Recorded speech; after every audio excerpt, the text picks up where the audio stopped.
Terraria is not a very beginner-friendly game, and I had a hard time finding any YouTube tutorials to help me when I first started, so I'm here to help you. In the last video, we finished off with defeating the Eyes of Cthulhu and the Goblin Army, so after I completed those tasks, I went underground in order to find some life crystals and also hopefully get myself some jungle armor, which is the best pre-hard mode mage armor. After mining for a while, I found all the life crystals needed for me to get to maximum, as well as all the materials needed for jungle armor. 8 for the hat. I should craft pants first. 8 for the pants. I can craft all 3, chat. Let's go. Crawdad. Oh, murder. After that, I went to the Cavern's Lair with the Hunter Potion in order to find the Goblin Tinker. I found him, and then didn't buy any of his stuff because I didn't have enough money. Love teleportation potions. I happen to think that they are the best. So, use that. No way! No way! That just happened! No way! Chat, you saw that, right? No way! That is insane! Based on my reaction, you can probably tell that that was not something that usually happens. That's the first time I've ever seen that happen to anybody, and it was just pretty crazy. The pink liquid there is called the Shimmer. Not only does it make you phase through blocks beneath it if you hop into it, it also allows you to transmute items between each other. If you throw in an item that is craftable, most of the time it will come out as its crafted components. With potions, it's slightly different to prevent duplication, but for a general rule, you will get all the ingredients you use to craft it back. So you accidentally craft the wrong piece of armor, toss it in the Shimmer, get your materials back, make the piece you wanted. And, even better, it allows you to change some items between each other. Having trouble finding a lava charm? Toss a magma stone in, and boom, you get the lava charm. There's a bunch of other transmutations that you can do, but I'll tell you about those in a future video. For now, if you want to find the Shimmer, probably don't count on teleportation potions. Go to the jungle side of your world, all the way to the ocean, and dig straight down a few blocks away from the actual water of the ocean, and you'll probably find the starry background where most of the blocks around you are no longer visible, and that will be a sign that the Shimmer is nearby. If you keep going down, you'll probably come to a shaft, and if you run along the shaft in both directions, you'll probably find the Shimmer. If you don't do it on your first tunnel, move over like 20 or so blocks and go down again, you'll find it eventually. It will always be on the same side of the world as the jungle, and it will usually be like around a Cavern's Lair. So if you're looking for the Shimmer, probably go do that to find it. Okay, watch this, chat. Isn't it beautiful? They all just died. Yeah, sorry about the abrupt transition, but I didn't really do anything with the Shimmer, and I figured me traveling all the way back to the Shimmer wouldn't be very interesting to watch, so I went straight to the Eater of Worlds fight. Now, if you know much about the Eater of Worlds fight, you're probably thinking, Chiefling, why are you fighting him on the surface?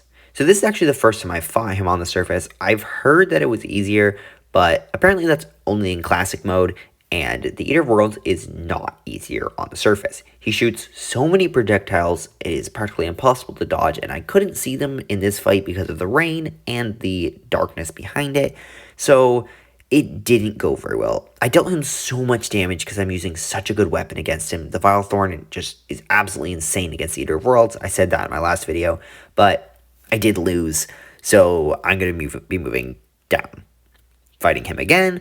And I took a Hunter Potion by accident, and it's actually super helpful for the Eater fight, because you can dodge his head super easily. His head does way more damage, but has less defense, whereas his tail has way less defense, or way less damage, but more defense. His body segments all have the same damage and defense, but as you can see here, the more you split him, the more heads you get. If you're not able to beat him like this, or are running a class other than Mage, I would recommend bombing out a big area in the Corruption, obviously underground, and making like a little arena similar to what I did with the Eyes of Cthulhu, and just fight him there. This is not an optimal setup, but the Vile Thorn is just so good against the Eater of Worlds that I could just do this, and I hardly took any damage because each of his segments has a chance to drop a heart, and so a heart heals for 20 health, and he has a lot of segments, so you kind of get the idea. Also, as you kill his segments, they can drop Shadow Scales and Demonite, which are the materials he drops a lot of when he dies, and There we go. Now I can craft the Nightmare Pickaxe and the Shadow Armor. The Shadow Armor gives a nice speed boost, and the Nightmare Pickaxe allows me to mine Hellstone. Oh, and it's Skeletron now? Yeah, I felt like fighting another boss, so I went to fight Skeletron. And just watch this. It's a fight for sure. You might be able to tell that I am not dealing the Skeletron much damage, and he is dealing me a lot. This is because I am a little bit undergeared for this fight. I really didn't upgrade my accessories at all, or my weapon from beating the Eater of Worlds. So that was a bad idea, so I died. If you're a Terraria veteran, you know what I'm doing right now. This is called a elevator. It, as the name implies, is basically just an elevator to the underworld. And, by the way, the name is genius. And basically, you just bomb your way down. Now I'm in the underworld, mining hellstone with my new pickaxe, and I took an obsidian skin potion so that I don't get burned by the lava. Every time you mine a piece of hellstone, it will drop a block of lava, so be careful of that. Found a gravitation potion, so I'm searching the skies now for anything of use. I didn't find too much useful stuff up here.